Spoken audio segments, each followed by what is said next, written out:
But first, we turn to the Middle East, where hostilities have resumed after hopes for a ceasefire were dashed earlier today. Israel had agreed to an Egyptian proposed ceasefire, but Hamas militants who run Gaza appeared to reject it.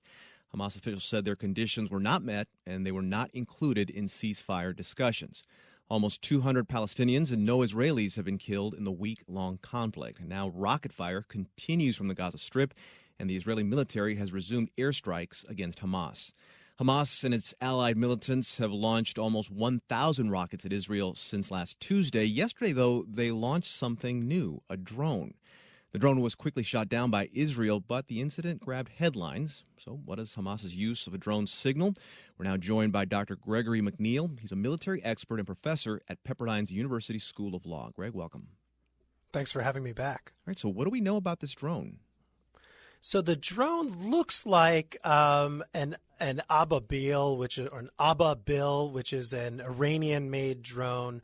There are a few different variants of this Iranian-made drone. This one looks like the Ababil 1, which is one of the lesser-known ones. It's got about a 10-foot wingspan. It's not the type of thing that takes off from an airstrip. It's usually launched from like a catapult system on the back of a truck. But I say it looks like it because it's easy to build these type of remote control airplanes that are basically really big model airplanes such that they look like, high performing military aircraft when really they're just a big remote control plane.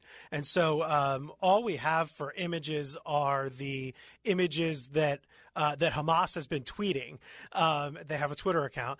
And so it's part of their propaganda operation. And so it's difficult for us to know exactly what the aircraft is. Was it armed or was it just for surveillance? Yeah. So that's the second part of the propaganda operation that seems sort of interesting. The images that Hamas tweeted show air-to-ground missiles or rockets under the wing of the aircraft, but there's no way to know whether those were mock-ups of actual air-to-ground missiles or if they were real air-to-ground missiles. There's no evidence that the drone launched any of the missiles. And if you were to launch missiles or even rockets, this becomes a much more difficult thing that's likely beyond the technical capability of Hamas to do accurately.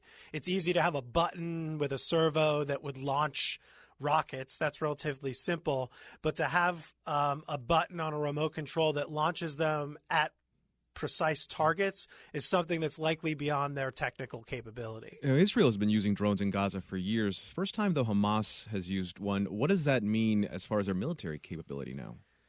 Yeah, this is the first time Hamas has used them. A couple years back, Hezbollah used them, or at least it was alleged that Hezbollah used them, and the Israeli Air Force shot them down. What it tells us about Hamas is, I really think, two things. First, it shows that Hamas wants to be seen as if they are on par or able to keep up with the Israeli military, which by all objective measures, it's not possible for them to keep up in a fair fight. So that's the first thing. The second bigger thing that it tells us is something about the proliferation of advanced technologies into warfare. And this is just a trend that if the United States had never developed drones or its own drone program, these types of things would be happening, because throughout the history of warfare, forces have tried to find ways to get an advantage and to be able to compete with the enemy. The bigger implication in the short run for Hamas is if they're able to use these for a surveillance capability, not for a strike capability. So if they're able to put sophisticated cameras on them, and if there's a ground incursion by Israeli forces, this might allow them to have eyes on Israeli troops as the Israeli troops are moving into areas. And that's the type of thing, if I'm the Israeli military, I'm more concerned about than the drone itself being able to launch any weapons. I guess there's one other concern, which is that they could load the device up with explosives and do kamikaze missions with it, which might actually inflict some casualties, whether on civilians or on troops. Well, what I was going to ask is that with, say, an organization like Hamas that the U.S. considers a terrorist organization, is it more difficult for them to have a drone that has fire capability, or surveillance capability? Which is the more difficult to construct for them? It's more difficult for them to construct the attack capability, only because it's more difficult for them to get weapons into Gaza.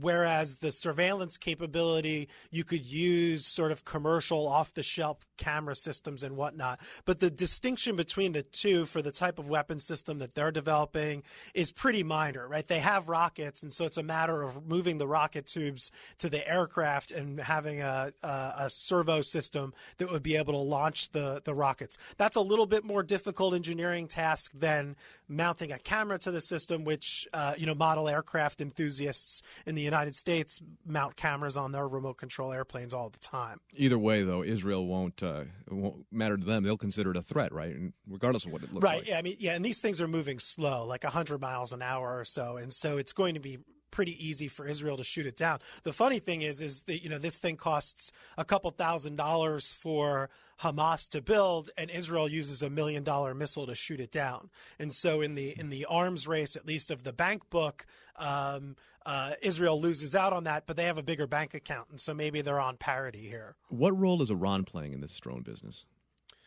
So if this is actually an Iranian drone, then this would be evidence on top of a pile of evidence, mounting evidence that Iran is funneling this type of equipment or components to these groups as part of a proxy war against Israel. If that comes to bear, I don't know that anybody would be surprised, and I don't know that it changes the context of the conflict that much, because there are ways that Israel could deny that it was them, right? The component parts were made available and it was assembled in Gaza could be one of the claims that that Iran would make here. Drones have been used all over the world. Is it because the U.S. considers Hamas a terrorist organization that it got that much attention? I think it got so much attention because Hamas is pretty good at at their propaganda operations. They got the image out on Twitter. They got the video up on YouTube. So that's one component of it. And then the second component is that there's just a lot of fascination over the controversy over not only drones themselves, but the use of drones by various countries.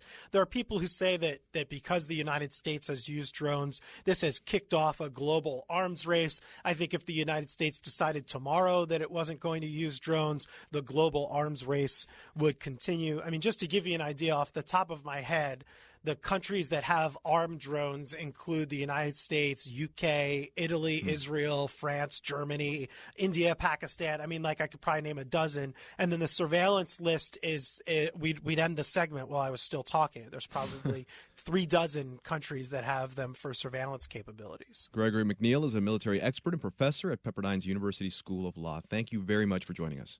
Thanks for having me,